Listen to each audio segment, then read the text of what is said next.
welcome to Round Robin. I'm your host, Robin McCormick with the City of Hampton. And today I'm going to introduce you to Rochelle Yarborough and also to a disease called vitiligo. Welcome, Rochelle. Hi, Robin. You are very brave. I saw you come to Hampton City Council and talk about a support group you'd formed, and it takes a certain strength of character to be able to get up and talk about a disease. It does. Vitiligo, obviously, you can see that on me. It's a disease that affects the pigment cells, and what it does is it attacks the melanocytes and it leaves white patches on your skin that anybody can have, any nationality, any age, it doesn't matter. So it actually changes the pigment inside, or takes away the pigment inside, right? Yes. Now, white people, I think one of the myths is that this only affects African Americans. No. It's probably just a lot less obvious on lighter colored skin, right? Well, in the defense of some of my friends that are white and have light skin, it's not because not even your skin is white. No. Nobody's skin is white. So you have some pigment in your skin. And then think about it at summertime when you get tanned. Oh, and then you have, now you have blotches. Sort of, So, but sometimes you see people, Caucasian people that are very pale, and you might say in your mind, gosh, she needs to get some sun. But she may have vitiligo. Or he may have vitiligo, so don't be so judgmental. Now, what is it? What causes it? Do we know? No, not really. There is no cure. We don't really know the cause. We know what happens, and then they have a lot of treatments, but ultimately it doesn't work. So. And now I'm going to ask really ignorant questions, and I apologize, but I think people aren't very familiar with this disease. Yes. Is it people are sort of born with it? Does it progress? Does it come upon them suddenly? Different. The vitiligo is different on everybody. On me, it just started with 2 little dots on my thumb, and I just thought it was a birthmark or just light spot, and it was no problem. And then if you see it, it might get around the nail bed. So that's a common starting. And with babies, you might see it when you change their diaper. And I've had a friend that had it at birth, and that's when they noticed it. So that's another way of finding out. And then when you see these light spots, and you'll go to the doctor, and some of them know about it, some of them don't. So you have been dealing with this disease for how long? Like 25, almost 30 years, yeah. What are, some of the hardest parts? Obviously, if your doctor isn't familiar with it, then you're starting out behind the It is, and some of the doctors, what I would like for some of the doctors to know, when you go in there, you just don't tell them, oh, well, you have vitiligo, and you're probably gonna lose all your color, but just, you'll be okay. You're changing your whole look, and that's not good, So. Does it shorten your lifespan? Does it, cause physical degradation of other parts? Yeah, I say so, because if you think about it, and you can ask any mental health person, because mental health is health, and it's messing with your mental state. Also, when you get sad, you may not die immediately, but you can die of a broken heart and you can't fight a cold if you're depressed and you don't feel good about yourself. And then, in my case, I was the only one in my family, so I didn't even have anybody to go to. And back then, it just wasn't real popular. So the isolating effects, the people staring effects, the appearance changing, it's got emotional health as well as the physical changes. Yes, and a lot of people, some of my friends have thyroid issues, and I have arthritis, and we're just trying to make that connection, like you said, once you get an autoimmune disease. The statistics on that are high, that people who have one tend to have a second and sometimes even a third. And I don't think scientists understand it yet, what causes them or what that interrelationship is, but there definitely are linkages. So you have other autoimmune problems that affect if osteoarthritis means you're going to have a hard time getting around. I do now, and I'm just working through it. I remember back when I was on the Geraldo show, and when they were talking about it, they said 1% of the population has vitiligo. That's a lot of people, Rochelle. It is. That was 25 years ago, and they're still saying that same 1%, and that's not true. But a lot of people don't go to the doctor. It's got to be, but because people won't go to the doctor because there's no cure. So you can't be counted.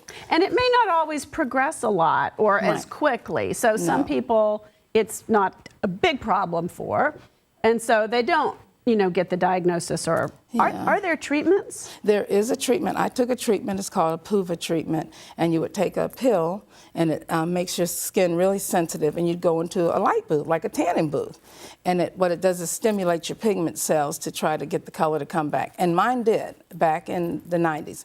It all came back except a little bit. And then when my insurance company found out that I wasn't taking treatments for psoriasis, they stopped it. They cut it off. So it is technically, the insurance companies were paying for psoriasis because that's a more life-threatening condition, and vitiligo, they just thought it was cosmetic, and that's not a cosmetic issue. I mean, because now I'm susceptible to skin cancer.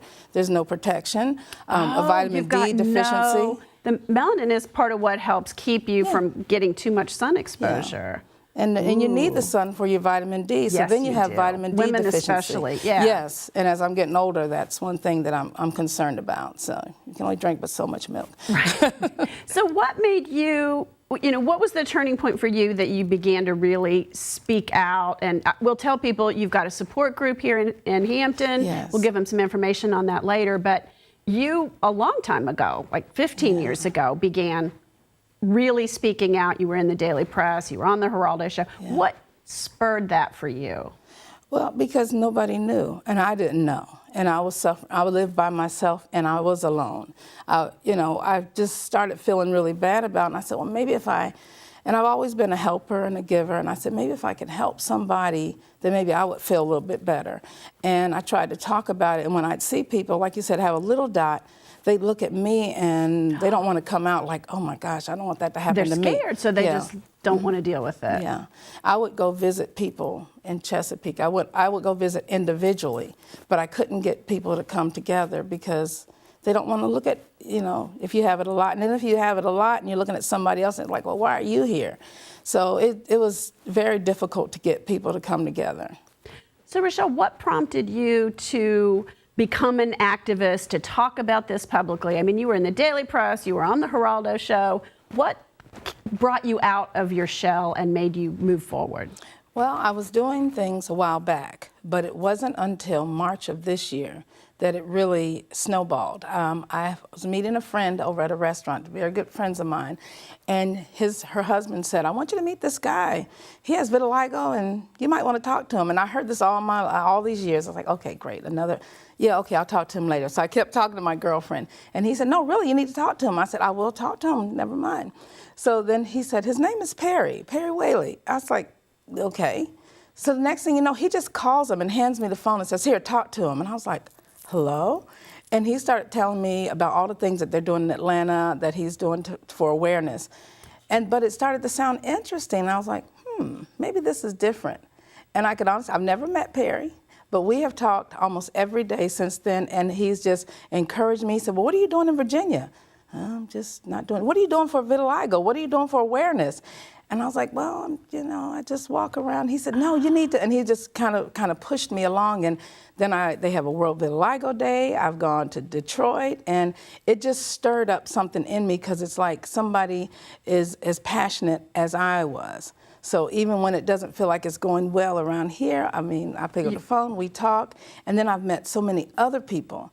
And now I want everybody to know. I look at people when I'm out in a restaurant and you can see kind of sadness on their face. I remember that. I mean, I'm better now, but even it kind of gets me a little teary when I think about the way I used to be.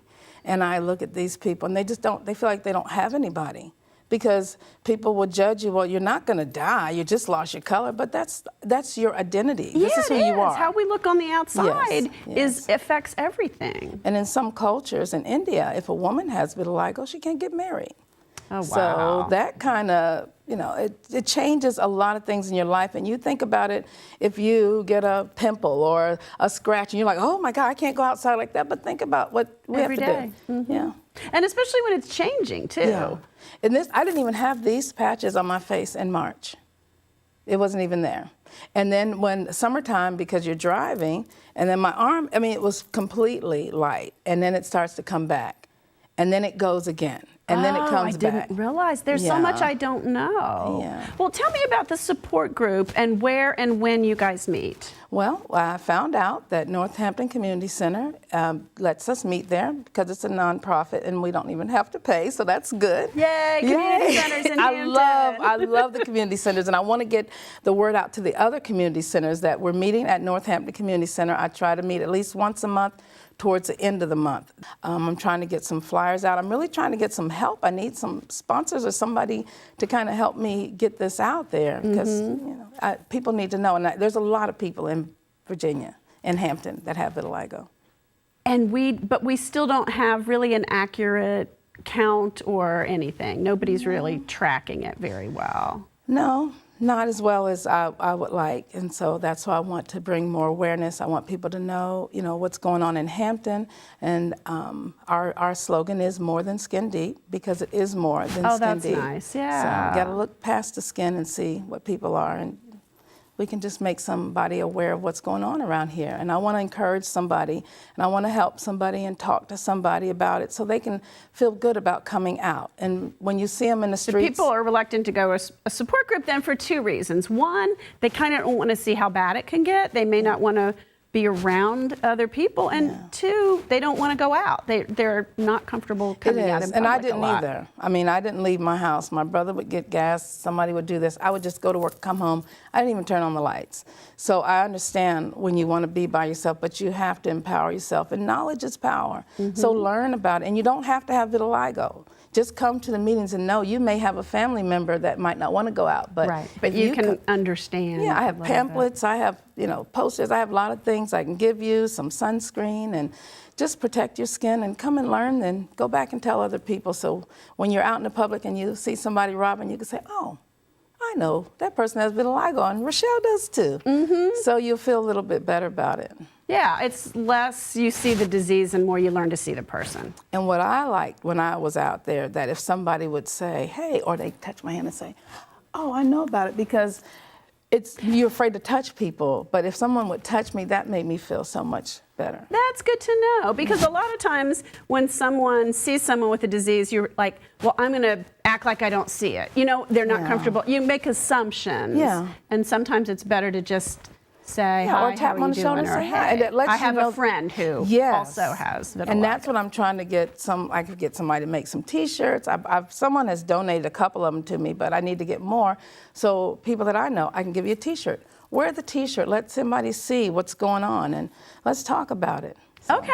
So we're going to help make people aware. We're going to tell them to go to your Facebook page. So tell us what that is again. Hampton Roads Vitiligo Support Group. Okay. And they can find out more information. They can contact you. Yes. They can come to the support group through that. Please come to the support group. And if you see this vitiligo license plate, VTILIGO, that's my car. Beep at me. Okay, will do. Thank you so much for coming forward, Robin. And for being the person that is helping others in this region. We have and in the nation, because you've been to Congress once already. Yes, I did. All right. Thank you, Rochelle. Thank you, Robin. And thank you for watching. I hope you understand this disease a little more and understand how some of the people who have it may be feeling. Thanks for watching.